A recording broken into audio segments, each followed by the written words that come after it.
Hi, listeners. It's Becca and Brooke with the College Admissions Insider podcast. We're here to remind you of Bucknell's application deadlines for this year. For incoming first-year students, our Early Decision 1 deadline is November 1st. And for Early Decision 2 and Regular Decision applicants, our deadline is January 10th. We can't wait to meet you through your application.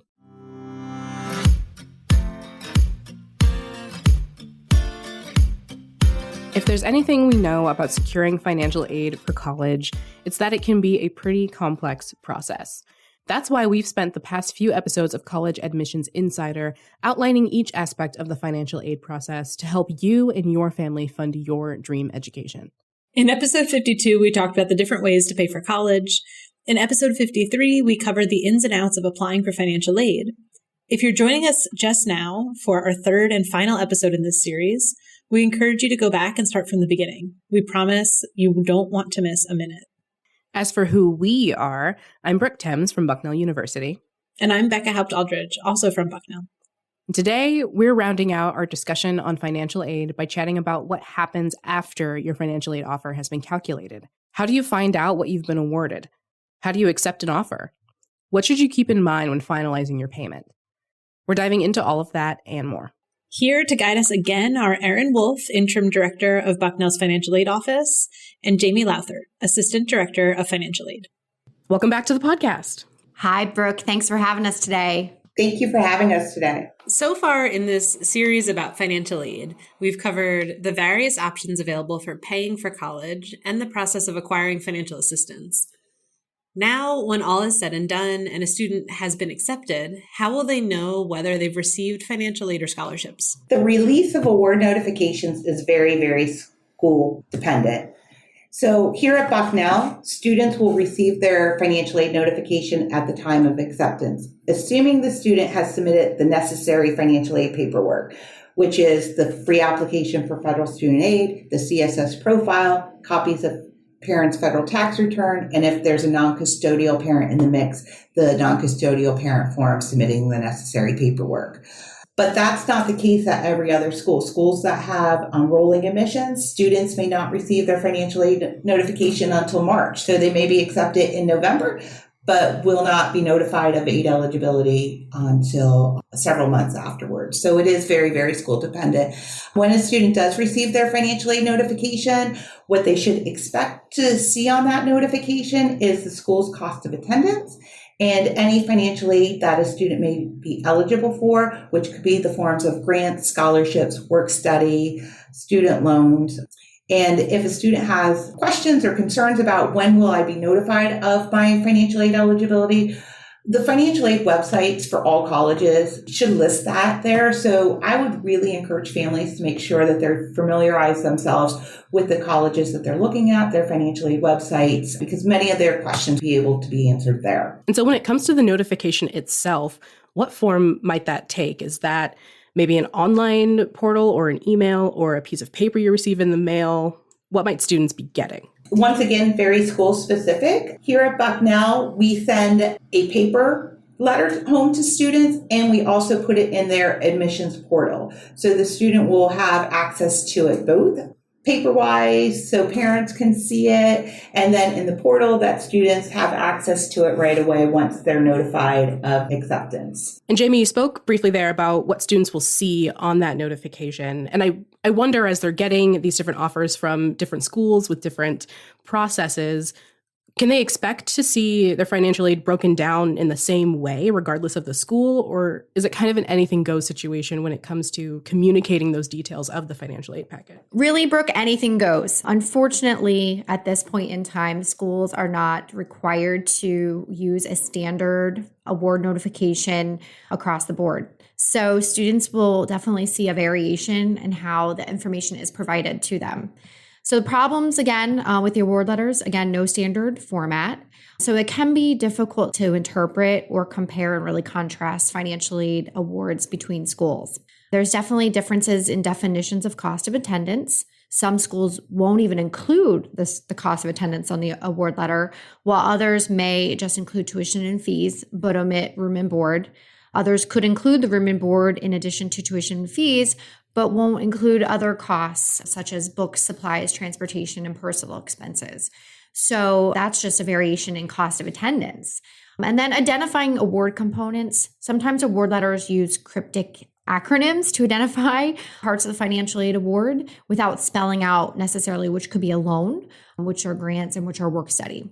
When loans are included, the colleges rarely highlight the terms of the loan with the interest rates. And some of that is because we on the school side don't receive updates to the federal interest rates until around the middle of May each year. So it's hard for us, if we're sending out award notifications in March, to have those pieces of information available.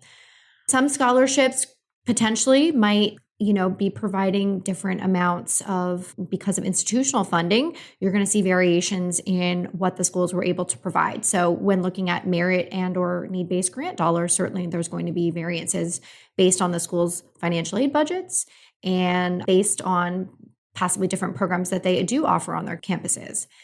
And then looking at the overall award, know that not all schools can fully meet a student's 100% demonstrated financial need. So there could potentially be a gap. We don't do this here, but some schools will automatically package a Parent Plus loan in the student's financial aid award notification.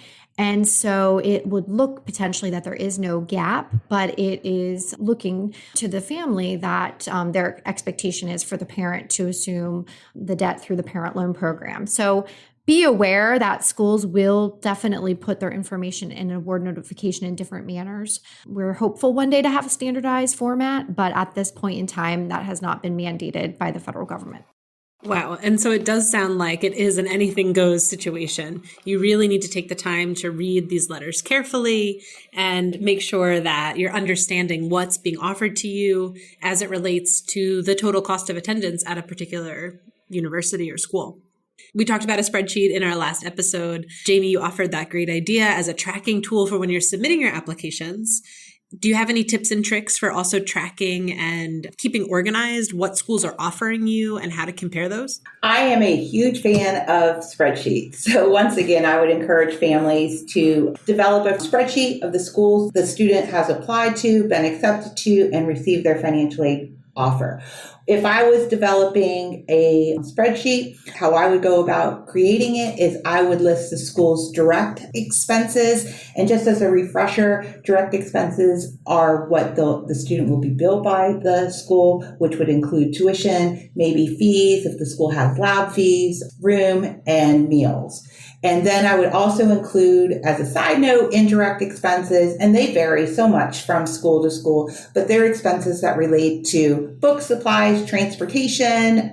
They're expenses that aren't billed by the school, but the student may experience those while they're away at school. Once I have those two components on the spreadsheet, then I would list out what scholarships and grants the schools have offered to my student.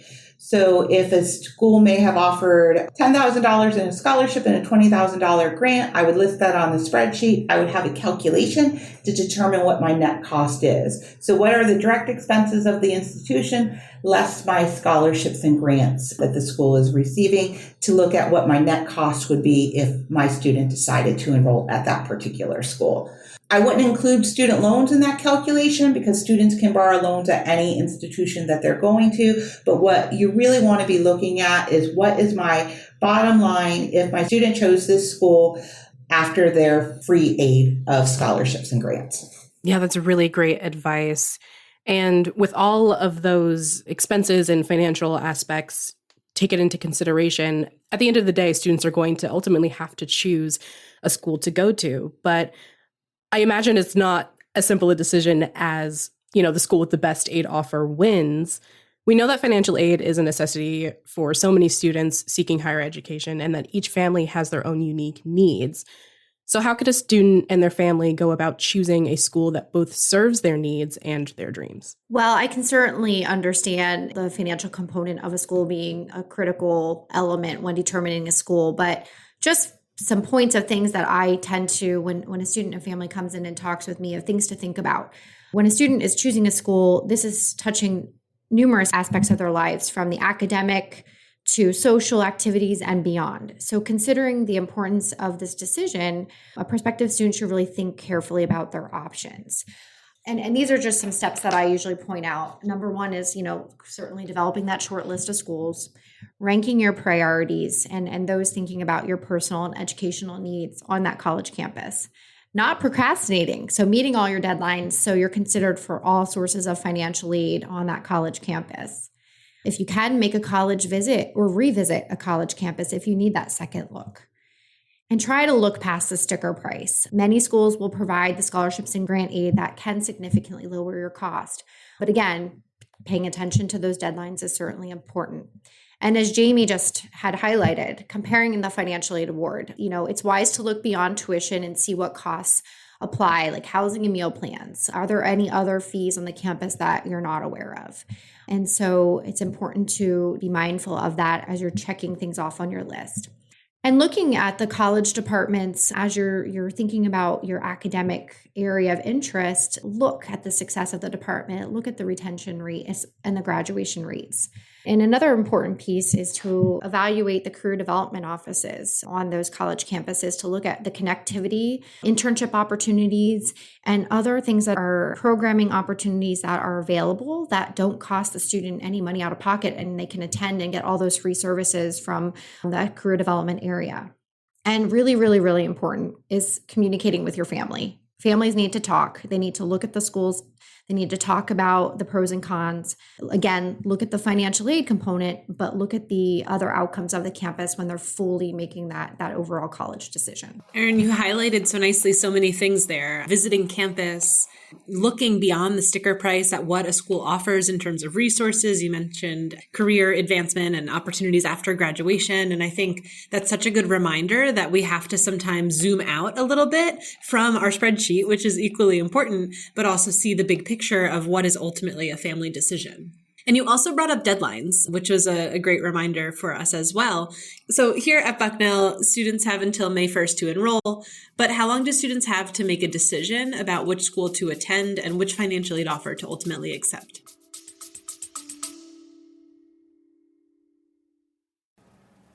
Hi listeners, I'm Mia Mesger, an admissions ambassador at Bucknell University.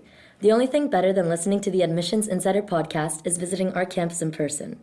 With campus visits offered 6 days a week, nearly all year round, there are plenty of opportunities to tour campus, attend a preview session, or even sit in on a real class.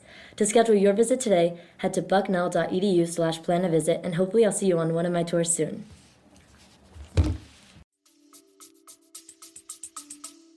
May 1st is not specific to Bucknell. May 1st is the national deposit deadline. That's the date that a student commits to attend a particular school. However, the decision deadline for a student to commit to a school depends on the application cycle that they apply to. For example, if a student applies early decision to an institution, the date that they would commit to the school would be a lot sooner than May 1st. So if a student applies early decision 1, they would have to notify the institution that they are committing to the school in January. Early decision 2 would be typically in February. But students who are applying regular decision, it's May 1st. And when students are notified of their financial aid eligibility, schools will provide the students with information as to the next step in the process. And once again, that is so school specific and dependent on what's the next step in the financial aid process. Does the school require the student to accept their awards? Do they not? What are the steps to accept the student loan? So schools will give very specific instructions to the students once they say, yes, I'm definitely coming to this school. And then the financial aid office will start communicating with them of, okay, you need to do this, this, and this for us to get your financial aid in order so we can disperse it to your student account. So at a school like Bucknell, how might a student formally accept a financial aid offer? Sure. The way it works here at Bucknell, students will receive their login after depositing, and their login gets them into kind of all the internal site of Bucknell, which includes our financial aid self-service portal. So within that portal, in May and June, we will begin communicating with students just to remind them of their process to accept financial aid. And that is not to accept need-based grant aid. We ask you to confirm if you would like to accept or decline your federal student loan. So that is the type of aid that we are looking for students to decide 100% if they're in or out of taking those options. Other schools could ask you to return a signed copy of the award notification if they don't have a portal or don't actively use that. But more and more schools are going to that electronic process of having a student log into their system and generate the decision right there. So in addition to the things that you mentioned, Erin, are there other things in the portal that a student should look for or know to go in and access in that digital space? At Bucknell, again, we use our portal to list the current financial aid award. We will also list terms and conditions of our financial aid offers. So if there's anything, again, changing in the future due to family size or household income, those notifications are listed in there. We list our financial aid history, so students, as they're matriculating through, can go back and see financial aid awards from year to year, can keep track of any kind of debt that they have, so they're better prepared to have a full log of what they'll be paying after they leave Bucknell.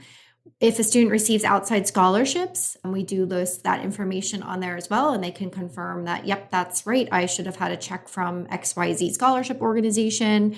And if there's any other new notifications or things we need to tell a student, we'll post those through there, and also list some of our policies like the satisfactory academic progress policy, which is critically important to receiving federal financial aid. So those are just some of the key things that we do highlight within our specific portal. Yeah, it sounds like that portal is a really important and powerful place to be, checking in and keeping up with as students navigate the enrollment process and accepting their financial aid offer. And so when it comes to billing, at what point do students begin paying the fees outlined in their financial aid package, and what might that process even look like? Typically, schools will bill students sometime after July 1. It will certainly vary at each school. Typically, our fiscal years run July through the end of June. So typically, billing for universities will follow that as well. So we like to have our bills out to students by certainly the second week of July. And it does give students a few weeks to pay the balance due. Most universities will have a due date in the very early part of August. And some may ask that you not pay till you get to campus. So it really will be dependent on the university's policies and what they have set when looking to collect on the billing timeline.